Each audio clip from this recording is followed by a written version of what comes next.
Airman, your National Chief, Alex Call.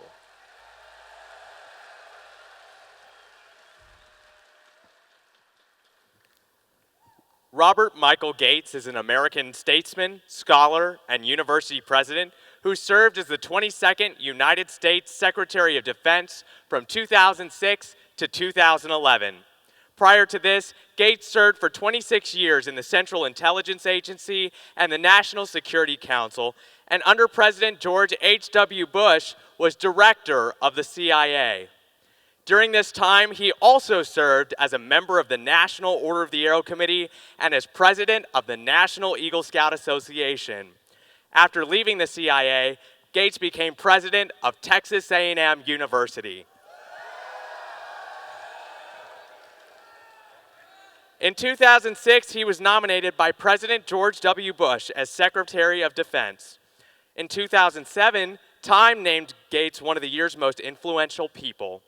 In 2008, Gates was named one of America's best leaders by U.S. News and World Report. He continued to serve as Secretary of Defense in President Obama's administration until his retirement in 2011. President Obama presented Mr. Gates with the Presidential Medal of Freedom, the nation's highest civilian award, in recognition of his service.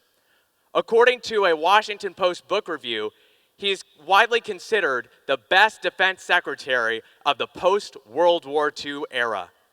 Since his retirement from public service, Gates has served as the Chancellor of the College of William and Mary and is currently the National President of the Boy Scouts of America.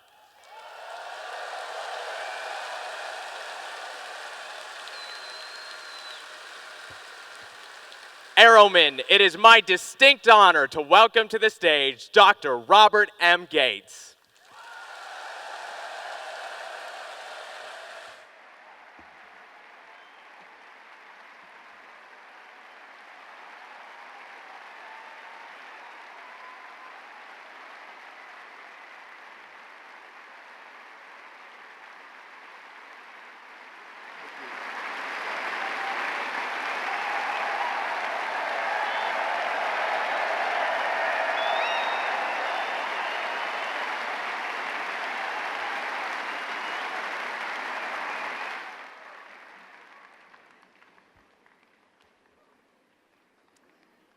Well, the juggler is a hard act to follow.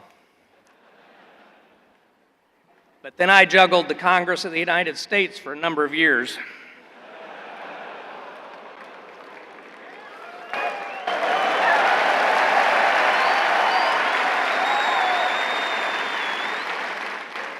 And I only dropped a few. Well, happy birthday to the Order of the Arrow.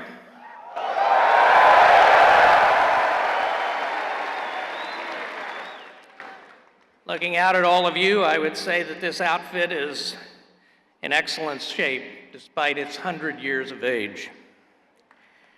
First of all, apologies to those of you behind me, but to tell you the truth, the view from the front isn't that much better. 19 years ago, I spoke to the National Order of the Arrow Conference at Indiana University. I had recently retired as the director of Central Intelligence Agency, and as I began to speak, a wise guy airman way up in the cheap seats in the balcony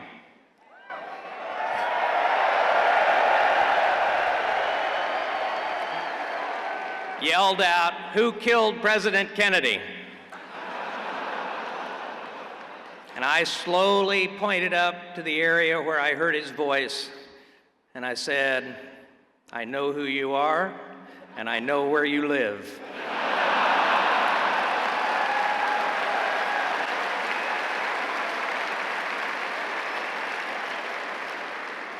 Now, of course, I could have answered his question. But then I would have had to,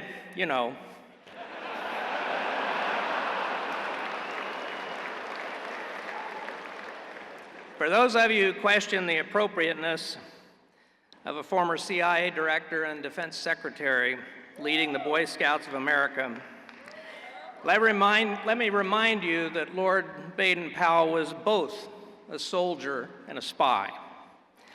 He was a lieutenant general in the British Army, and he was a pioneer in the use of aerial reconnaissance. And as he would later write, and I quote, "For anyone tired of life, the thrilling life of a spy should be the very finest recuperator." I've been fortunate to receive a number of awards and honors over the years, but none have meant more to me to this day than becoming an Eagle Scout and being recognized with the Visual Honor of the Order of the Arrow.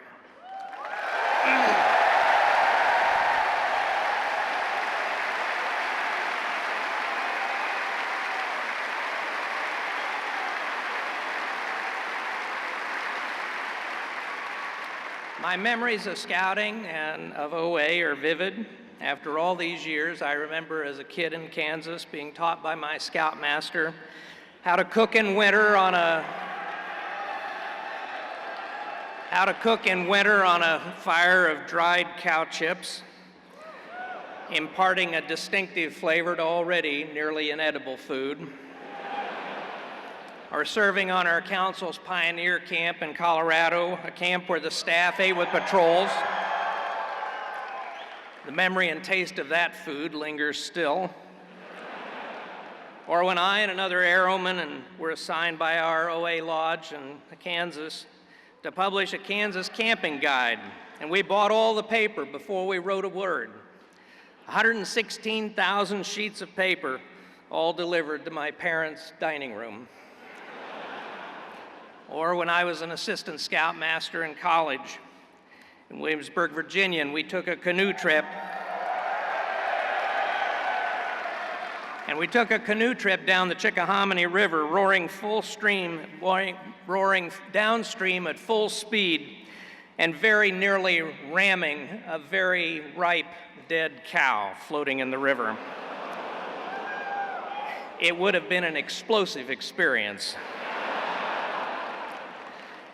I remember my Order of the Arrow ordeal on a blazing hot July day in Kansas, and my vigil experience on a bitterly cold January night on the plains. As I sorted through an old box of scouting and OA stuff before coming here, I found my original vigil certificate with my Indian name, Hylas Hudso, which translates as crazy medicine. A number of American presidents and other leaders here at home and abroad I worked with in the decades to come would, I'm sure, have found that entirely appropriate. I come here this evening not to talk to you about spies and satellites, of stealing secrets, of running covert wars as CIA director, or big wars in Iraq and Afghanistan as Secretary of Defense, or of heroes like our soldiers, sailors, airmen, and Marines.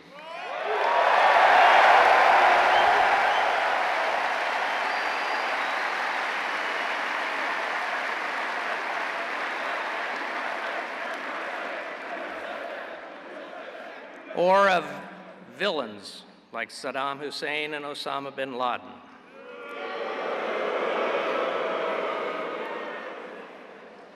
Although you would be astonished at the tales I could tell you. But I'm not here tonight to entertain you. Rather, I want to speak to you in all seriousness about the world, the future, and the role you must play in it. For as the conference theme states, it starts with us, meaning you.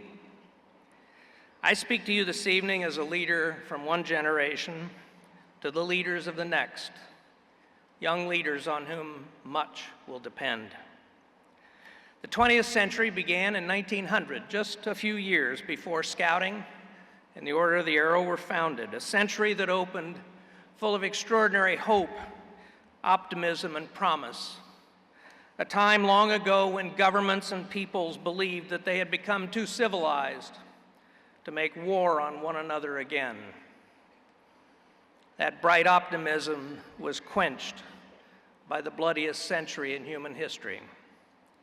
Perhaps 200 million lives lost through war, revolution, and oppression. In this still new century, the 21st century, your century, we see a world transformed. A world where its staggering cost in lives and treasure, all the ancient empires have disappeared. Where through 2 world wars and a bitter Cold War, through sacrifices beyond measure, the despotisms of Imperial Germany, Imperial Japan, and the totalitarianisms of Nazism and Soviet communism were defeated.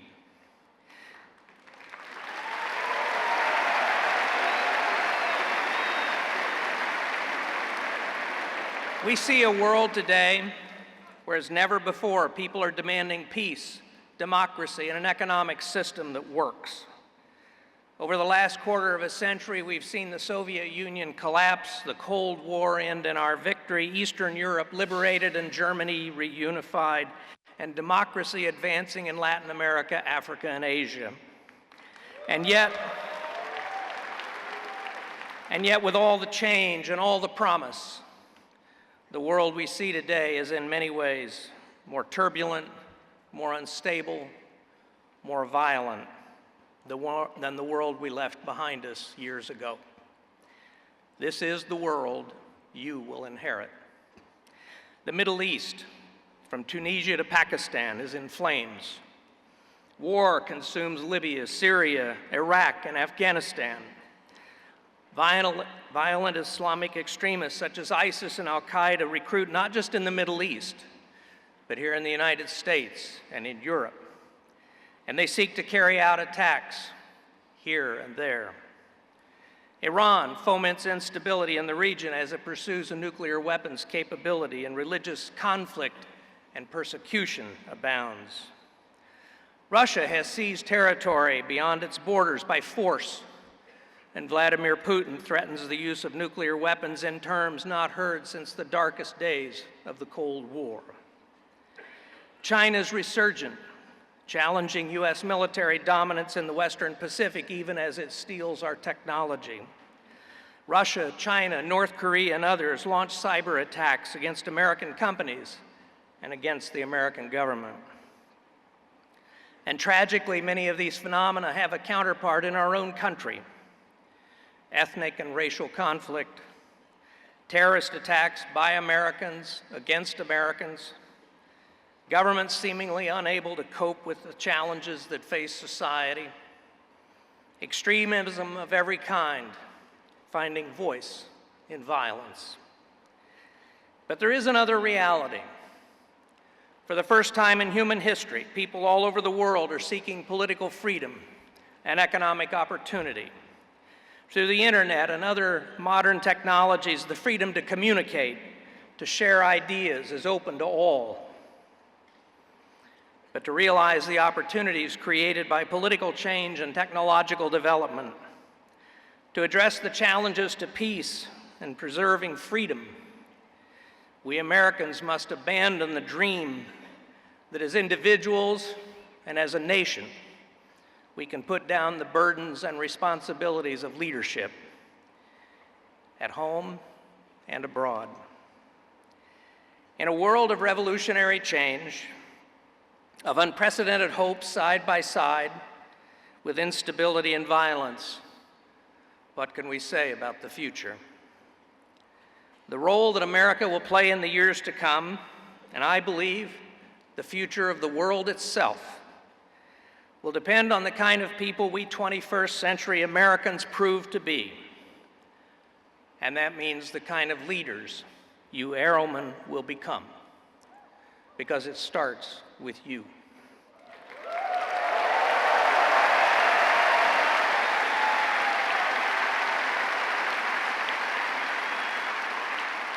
If you are prepared to lead, to accept responsibility, to care about principles and causes beyond self-interest, to serve the public good, then the potential is bright for peace and for the expansion of freedom, democracy, and prosperity worldwide in the 21st century. There is no finer program for preparing young Americans for leadership at home and abroad than the Boy Scouts of America and the Order of the Arrow.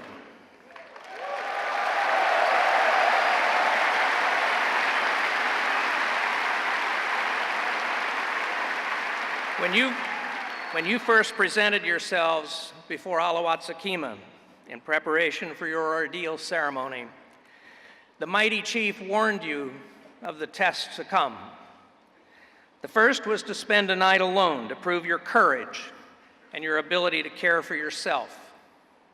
As symbolized in the ordeal ceremony, Scouting prepares boys and young men to meet challenges. It gives them confidence in their capabilities and experience in leadership. Scouting best teaches leadership and how to meet challenges in its programs oriented to the wilderness. And from the beginning, the Order of the Arrow has had as its purpose maintaining and promoting camping traditions and spirit. At a time when too many worry about American youth turning into couch potatoes, the prisoners of video and computer games, Scouting continues still to thrust boys and young men into the wilderness to prove themselves, to learn confidence and self-reliance, to learn about themselves, about nature, about powers greater than themselves, to learn about the power of the soul. As former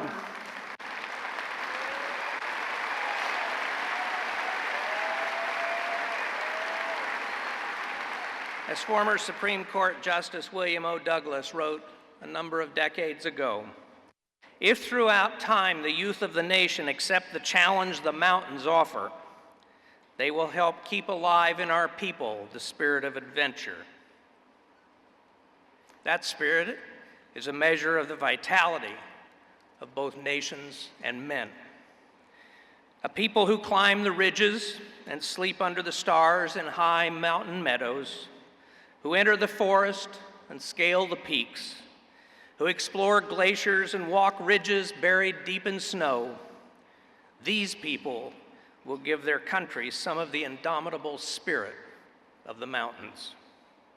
Scouting and the Order of the Arrow prepare young men for challenges, giving them self-awareness, the self-confidence that comes from meeting nature, meeting the wilderness on its own terms.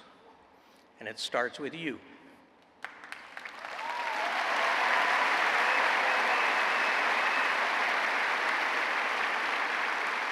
A second test in your ordeal, as disclosed by Alawatsukima, was to spend a day in laborious and arduous labor to prove your willingness to serve, highlighting Scouting's teaching of the importance of service to others.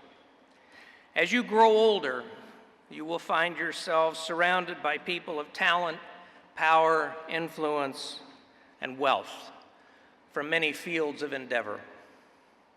As you dream your own dreams of success and achievement and fulfillment, your experience in Scouting and in the Order of the Arrow should remind you always of the importance and the spiritual rewards of service. I entered public service nearly 50 years ago because when I was a college student, President Kennedy called upon young Americans to do so. Today, as when I was a scout and then a college student, President Kennedy's words still beckon to all young Americans when he said, "Now the trumpet summons us again, not as a call to bear arms, though arms we need, not as a call to battle, though embattled we are, but a call to bear the burdens of a long twilight struggle, year in and year out, rejoicing in hope, patient in tribulation, a struggle against the common enemies of man, tyranny, poverty, disease, and war itself." The Scouting movement, the Order of the Arrow, show most dramatically that service to others, still calls forth the best among us to do battle with complacency, neglect, intolerance, and the emptiness of the spirit that are the common enemies of social peace and justice. This caring beyond self, this service to others, is fundamental to leadership. It is fundamental to Scouting and the Brotherhood of the Arrow.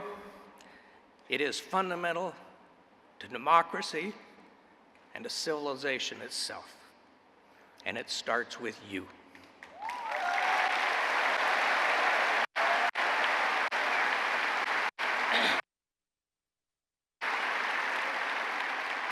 The third test described by Lawatsa was that you must eat freely to prove that you can subordinate the appetites of the body to the high purpose of the spirit.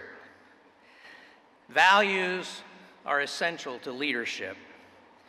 Values such as trustworthiness, loyalty, honesty, kindness, and the respect and dignity due each and every person.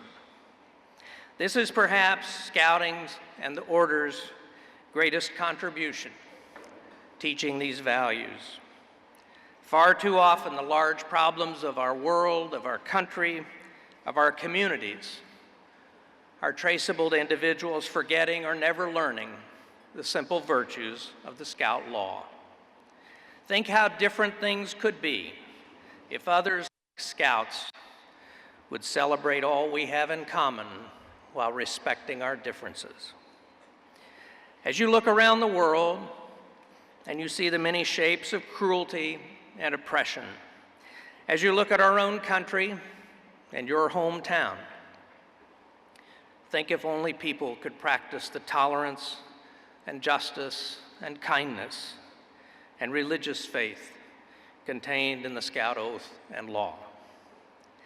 Yet when was the last time you heard a celebrity you like, someone from our pop culture, someone in a movie, on iTunes, or cable, or MTV, speak of responsibility, or honor, or duty? There are in too many places too few people with Scouting values, people who say, on my honor, I will do my best to do my duty, and mean it. In all our lives, there are people who seek after wealth and the many kinds of power without regard to what is right or true or decent. And yet you here tonight, and countless others in Scouting and in the Order of the Arrow, demonstrate daily that Scouting offers an alternative, that a life based on principles, on faith, on personal honor, on Scouting values can be exciting, adventurous, fulfilling, and uplifting to an entire community and to a nation. And it starts with you.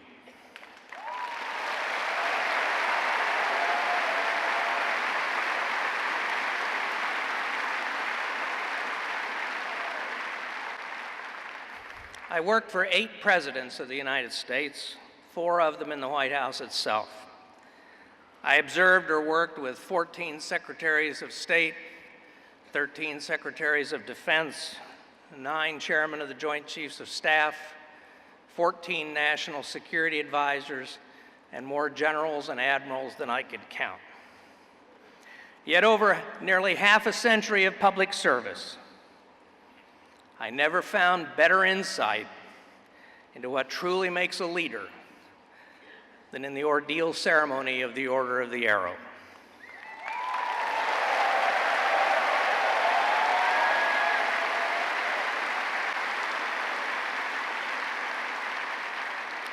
Self-confidence, self-awareness, and self-reliance, a spirit of cheerful service, and the importance of values, of virtue. In your ordeal ceremony, whether this summer or long ago, you heard the medicine man Mateu recount the legend of Chingachgook. In that legend, noble Uncas, son of the chief, volunteers for a dangerous mission, saying these words to his father: "If we would remain a nation, we must stand by one another. Let us both urge on our kindred firm devotion to our brethren and our cause. Ourselves forgetting, let us catch the higher vision. Let us find the greater beauty in the life of cheerful service. Grasp the legacy of scouting and of the 100-year-old Order of the Arrow, and you will be fit leaders for the America of tomorrow. And America will continue to be the beacon of hope and decency and justice for the rest of the world. Grasp this legacy, and you will surely prevail in the struggle against hatred, intolerance, injustice, and empty souls here at home. In the days ahead, and for all your life long, be prepared. Be prepared to serve and to lead. After all, it starts with you.